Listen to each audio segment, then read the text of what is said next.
Faith on Film, a program designed to keep you aware and informed on everything that's happening in the world of faith and family television. I have a great guest for you today. Matthew Weese is a writer and director known for Out of Time, Clerical Errors, and Healed by Grace. That's it? Wait a minute. Did we run out of paper or something? I don't see much else here. Were you looking for film title? Welcome to Faith on Film. So I have no credit.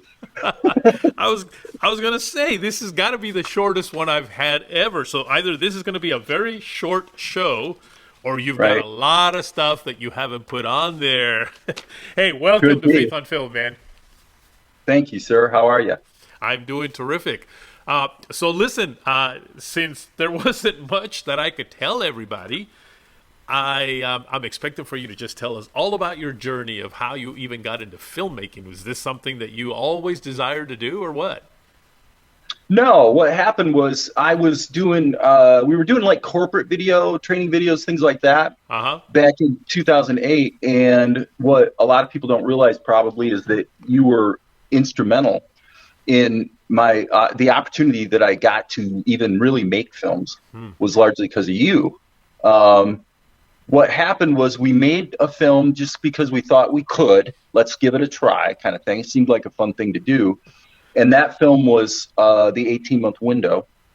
And that's right. So back, in the day, you acquired that picture, and then you and I basically became friends. And over the course of 2 years, when the organization you were with at that time was ready to acquire original content, as I recall, you guys contracted with two different guys, and the other guy didn't last very long or something. But so then I wound up making, I believe, 4 pictures with you guys. So and that was, I think one of them was, as far as I could tell, a great success.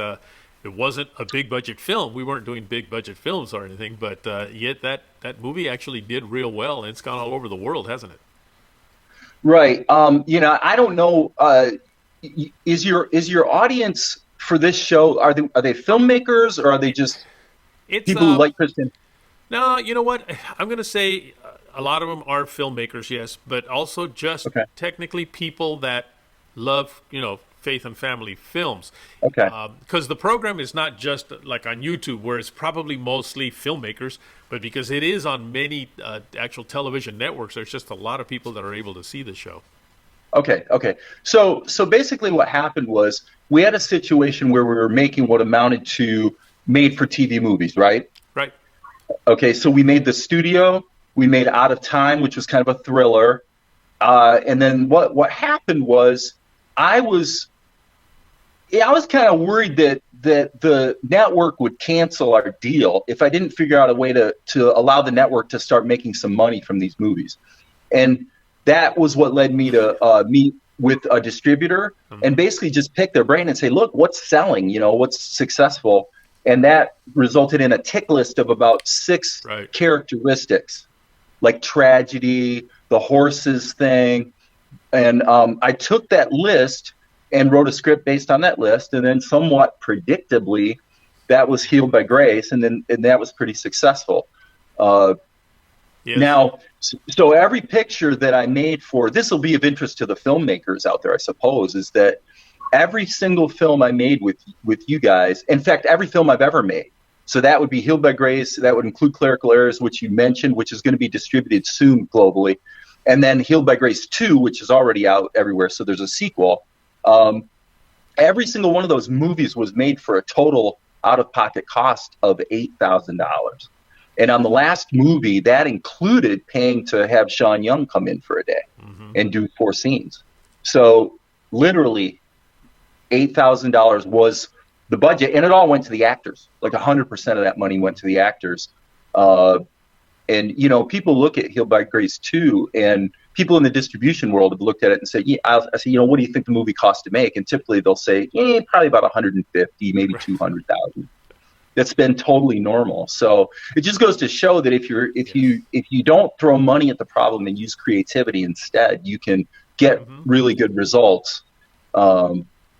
Just kind of using your noggin and your creativity instead. So I visit a lot of film festivals and conferences and things, and I always talk about you and the film by Grace, because I say, you know what, David did something actually very smart, and that is he went to the distributor, the one that actually sells the films, and said, like you just mentioned, what can I do to make the film sellable by you? And the things that I talk about, of course, he said, well, you use a teenager, you use a kid, you use a dog, you use a horse. I said, and he does a movie that has all of those elements in it, and boom, that's what created the success of this particular film. And so, that doesn't mean that we should always do what I call now dog and pony films, but it certainly made it easy for that to bring in a return. Well, and it's not really just gratuitous either, because you have to bring some craft to the writing of the script. You got to bring some craft to the cinematography. Certainly, in my case, I also have written the musical scores to all my films. So you got to, at every stage, there's a dozen things throughout the course of making a film where it can go sideways. And I'll be honest with you, Isaac, I don't look at Healed by Grace as a great movie. Okay, it was very successful. I mean, at retail, it probably made $1 million. But you got to realize too that was a movie that was right for its time and for its market. Because as you recall, we had the retail sector back then, and DVDs were still a thing. Yeah. And that literally disappeared just a short time later. The bottom dropped out, really, of the industry about 5-6 years ago, right? Yeah, that's when Family Christian stores went out of business. Yeah. Of course, that was a big help in lowering that budget, was the fact that you wrote it, directed it, produced it. I believe you probably also DP'd it.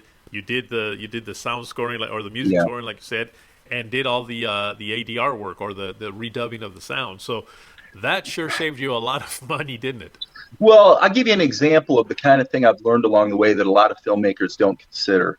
Is whenever we would shoot a scene, what we would do is we would get the coverage with the wide shot, which is, typically you want to do that anyway, so you got something to edit with. And then what you do is you don't do a bunch of takes, okay? You get a bunch of angles, so you've got the raw material to tell your story at the editing stage. But then here's the key. When you finished shooting a scene a half a dozen times, what you find is by then the actors are all saying their lines pretty much the same way every time. So then what you do is you gather the cast around the camera and run it as a radio play. And now you've got a take that's got super clean audio that can be cut in.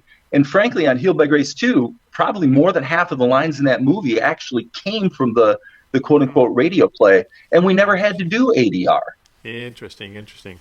Well, I'll tell you what, we're going to take a break right now, and when we come back, let's talk about a new project that you're working on now, which I think, if I heard you correctly at one point when we talked, you said you're not sure you're going to continue making movies, but you're working on something different now, aren't you?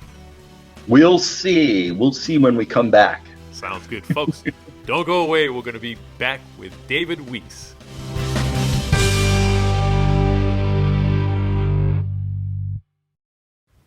Ever wanted to binge watch family-friendly TV without all of the commercials?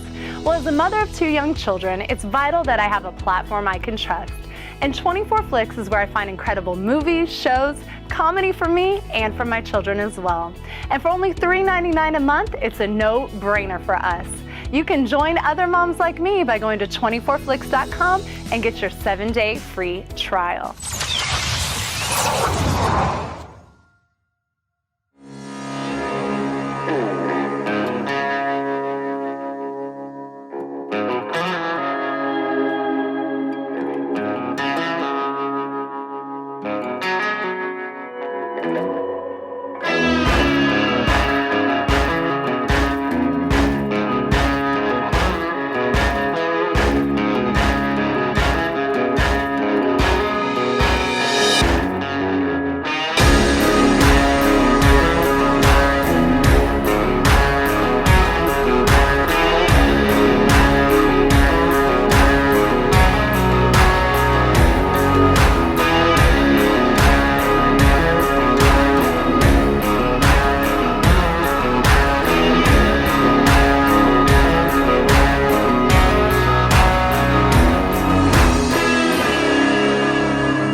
Got a postcard from the grandkids. They went to the ARK. Yeah. What does it say? Well, Annie says they had a blast and that it's really, really big. Everything looks big to a 6-year-old. Well, Hudson says it's even bigger than the castle. Can't be that big. Can it?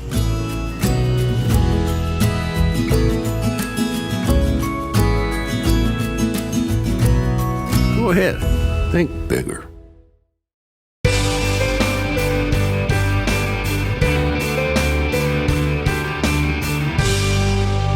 Welcome back to Faith on Film. We are here with Matthew Weese, who is a producer, director, writer, DP, musician. He's all sorts of things, but more than that, he's my friend. I am your friend. So David, am I correct? Did you decide that maybe you're not going to necessarily produce movies anymore? Well, here's what happened. I released the sequel to Healed by Grace 2, and that was about 3 years ago, and that film's doing fine. And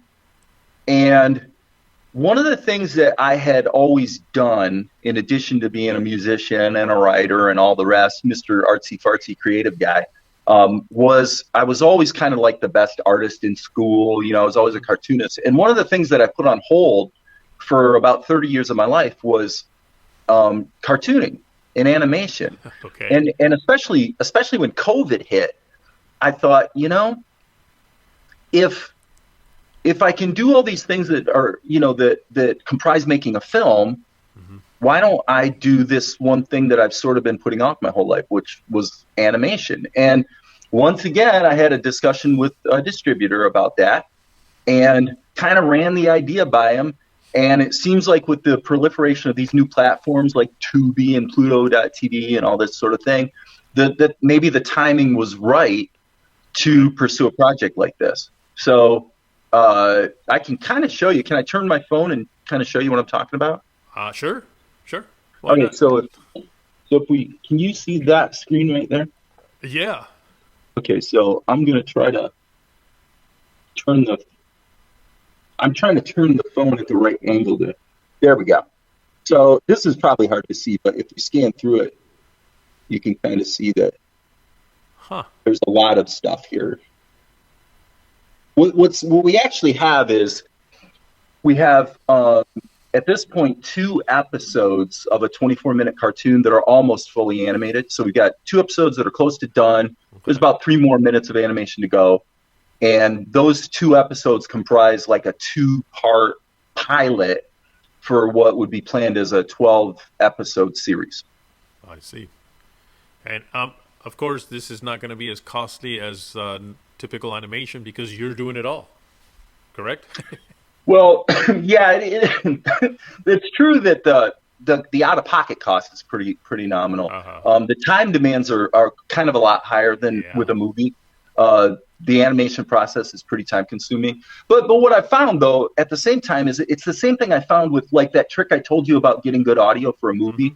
What you find is if you really deconstruct the process, you often find that the conventional Hollywood wisdom about how things need to be done or what you know the right way to do things is often wrong, and it's often conventional wisdom that doesn't necessarily think creatively about ways around some of the problems. So there are some, you know, for example, the animation is typically done at 8 frames per second, right? Okay. So if you think about Disney, you know, classic 2D animated Disney, you're talking about typically 24 frames per second. The old Warner Brother cartoons were like 12 frames per second typically. So it's more like Japanese anime, where when you kind of reduce the workload in certain ways. In fact, if you think about anime, are you familiar with anime? Yep. Okay, so one of the things they typically do in anime is they really invest effort into backgrounds, and then the storytelling really focuses on the poses, where you get you know, if you could pick a shot and say, what's the one pose that best captures what that shot is supposed to capture, and then you actually have one shot that's, you just animated the lip sync or some eye blinks, and then they'll move the camera. They'll basically do the stuff that's cheap to do. And the economics of anime production has actually resulted in an aesthetic. It's become a look that people actually enjoy, even though it's in some ways quite economical, right? So just applying some of those lessons and a few other things I picked up along the way, I think will help to. I at this point think I could by myself generate an episode in about 4 months, which is still pretty fast. Mm-hmm. Okay, but what I expect is probably we'll get the first episode on the street, and then probably look at doing a crowdfund thing, kind of like The Chosen. Everybody talks about The Chosen. That's a great example of a show where I don't know much about the creator, but I think essentially his career wasn't quite going where he wanted it to go. And once he got The Chosen out on the street and just gave it for free, and people realized, hey, this is kind of a cool thing, that kind of opened up the opportunity, and people began to support it. Correct. Right? No, absolutely. Now, this is not necessarily a Christian or faith-based project, is it? No, and in fact, yeah. I mean, that when you talk about my career going forward, I definitely want to get away from Christianese language. I mean, we could talk a long time, you and I, about this kind of stuff, but basically, I think that the ethics that we all share, no matter what our belief systems, for me, are more important at this point. And when I originally envisioned this show, it's called Salt and Light, which does probably suggest to some people, salt of the, salt of the earth, light of the world kind of idea. But basically, it's based in a time shortly after the flood, before there was religion, before there was a Bible. All you had was ethics, really, and just the choices that people make. And so it's really just an adventure series about 3 young people and a monkey who get thrown together against their will into a situation much bigger than themselves. Wow. And they don't like each other at first. So you got a lot of conflict. That's a lot of fun. But it's really about the ethics of problem solving and people having to look inward and make hard decisions about what they stand for, that type of thing. So as a cartoon, it's probably got more in common with something like Avatar: The Last Airbender without the magic, pretty much, right? If that makes sense. Well, if people want to just kind of follow you and keep, just stay aware of where you are in the process, what you're doing, how would they do that? Either on Facebook, you can follow Blended Planet on Facebook, Blended Planet Pictures, which is my company, or you can go to blendedplanet.com, which right now the homepage for blendedplanet.com is really all about Salt and Light. So you can watch like the intro to the show and see it's like a trailer, and get a sense of what it's about. Excellent. Well, David, thank you for taking the time to be with us today and share a little bit about what you're doing. I know we had a lot of technical problems in the beginning, but we pressed on and we made it through. All right. We did. Well, thank you, my friend. I appreciate it. You bet. Folks, don't go away. We'll be right back.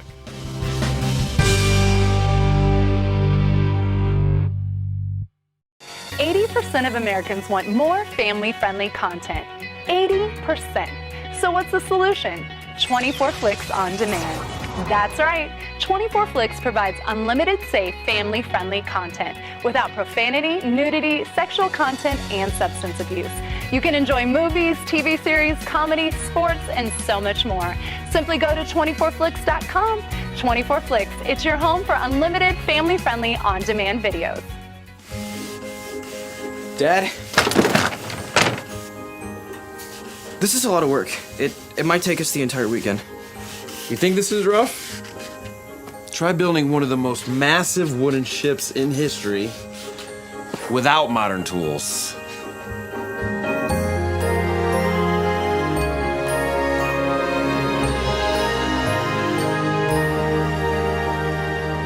Go ahead.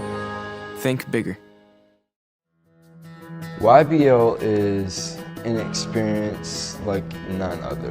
Whether you are thinking about a call into leadership in ministry or something else. I would do it again in a heartbeat. I learned a lot about having self-confidence in myself as a leader. Even though we're teenagers, we still have the power and the capacity to change the world. God can do amazing things in a very short amount of time. The material that we studied, the activities that we did really helped us to see that. Going to YBL and hearing from professors that are my future professors and professors now, coming to Asbury is really like a continuation of what Youth Becoming Leaders was. It was really important having a group of people my age who wanted to do what I wanted to do. We kind of end up as a family, which is the best thing I think about YBL.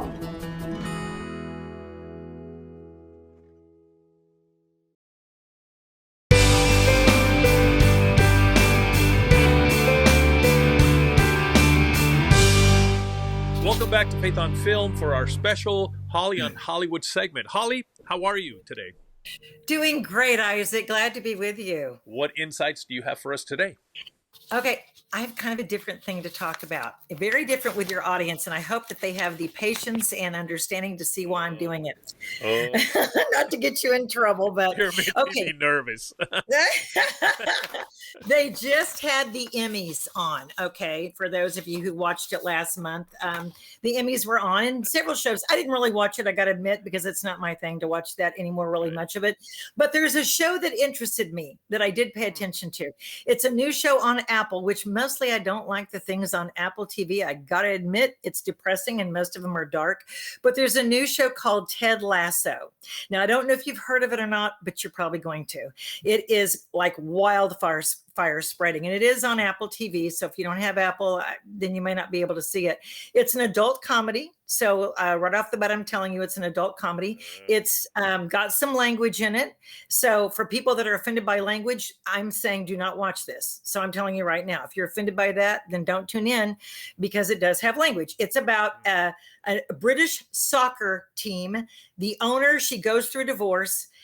She's upset with her husband because they both own the team and he gave it to her because it's a losing team. So to get back at him, she's going to hire an American football coach to basically run the team into the ground and get back at her husband. So she hires Jason Sudeikis, who plays the character Ted Lasso. He's a football coach in America, not even a big one, of a smaller team. He comes over to England and he brings his, assistant coach with him, Beard, the character's called.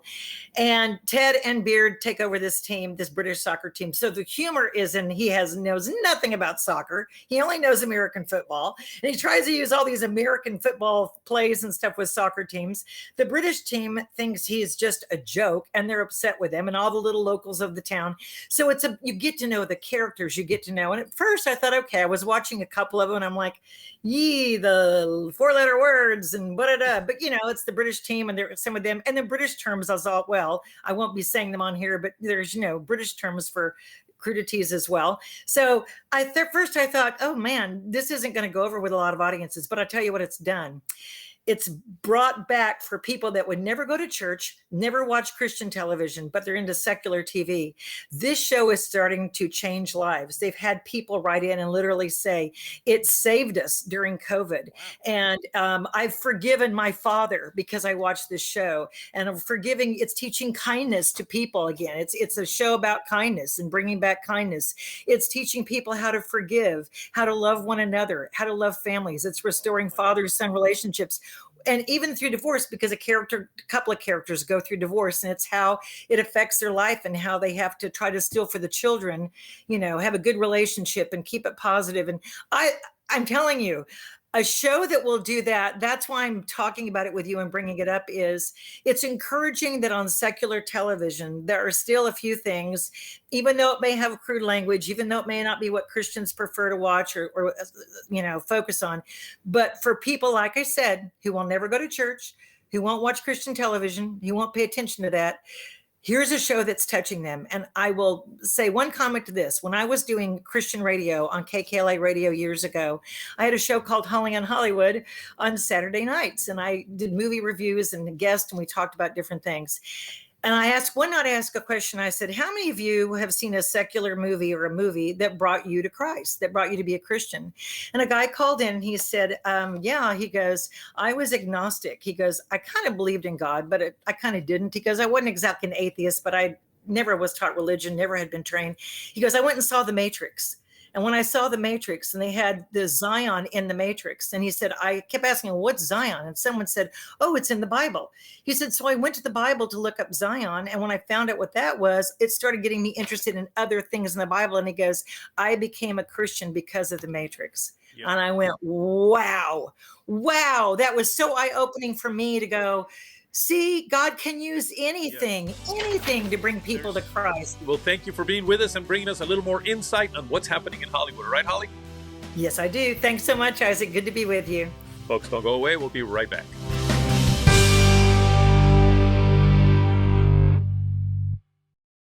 Love the classic movies? Well, 24 Flicks has you covered. You can watch some of your favorite movies and TV shows you've known and loved. Watch anytime and anywhere and as many times as you want. Simply go to 24flix.com and start watching now. 24 Flicks is your home for unlimited, family-friendly, on-demand videos. Meet Will. Will wants to make a movie based in Bible times.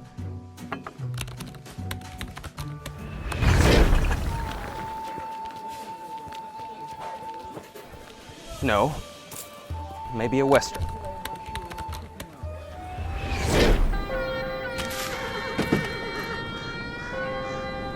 Well, maybe an apocalyptic movie.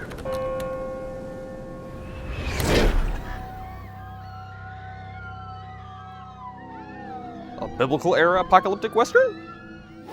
That would be so original. But Will needs some sweet sets to bring it to life, and Will is 25,352 miles away from any of those sweet sets. Or so he thinks. Fortunately for Will, there is a solution. Introducing CAPERNAUM Studios, your ticket to realistic locations and everything else you need to bring your period-accurate story to life. Book a tour today, like Will, who is, yet to leave.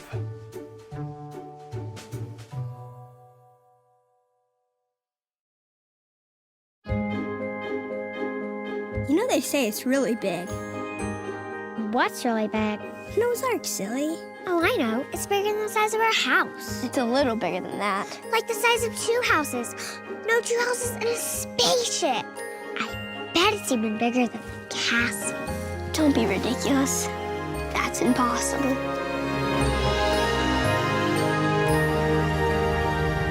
This summer, think bigger.